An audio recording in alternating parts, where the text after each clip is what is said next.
So, the third part of the Vedanga is Vyakaran or grammar. So, grammar is very important in any language. So, let me give you an example. One time a judge made his judgment, he wrote his judgment saying, hang him, not leave him. Because he was a criminal, he had done such a crime, he had to be sentenced to death. So, he had written, hang him, not leave him. Don't leave him, kill him. But he made a mistake of writing comma after one word. So, the meaning completely changed. What happened? When the officer received the note or judgment, he read it like this. He read, hang him not, leave him. So, comma after not completely changed the meaning. So, that is why a grammar mistake can take a person's life or can give a life to a person. So, Vyakaran is also very important. And the fourth part of Vedanga is Nirukta or etymology. So, what is Nirukta? Meaning the root word. Whenever we speak anything, it has to have a root meaning.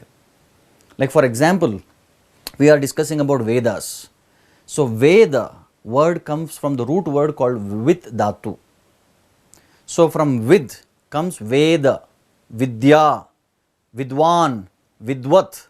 So, all these words come from the Vit root Dhatu. So, Sanskrit is such a beautiful language. From Sanskrit words actually so many things, all other English, all other subjects, languages also come.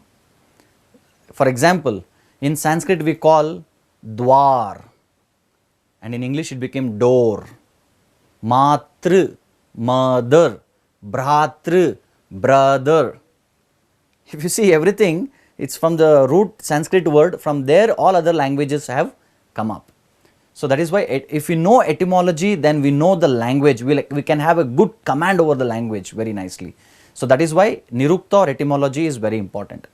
Then there is Chandas, meters. So, whenever we speak, in English we call it as intonation. So, all these intonations, meters, so it is very important. Dharma kshetre kurukshetre samaveta yuyutsavah mamakaha pandavaschaiva kimma kurvata sanjaya. So, when this meter is very nice, then to hear and to recite also it becomes very nice. So, if you change the meter, there are very good chances that the meaning can change and also a person can hear very nicely. If meter is not good, we cannot enjoy hearing the shlokas, the songs and even the talk. That is the point here. And the sixth part of the Vedanga is Jyotisha, that is astrology or time calculation. So, definitely we need astrology. Through astrology there is calculation of time is done. So, when there is sunrise, when sun is setting, and what is the influence of the macrocosmos on this microcosmos. Technically in Sanskrit we call it as Pindanda and Brahmanda. So, the Brahmanda does influence the Pindanda. So, all of us we are influenced by the Brahmanda, macrocosmos. For example, sun in astrology is considered as life. If sun is weak, sun is also considered as a leader, a king.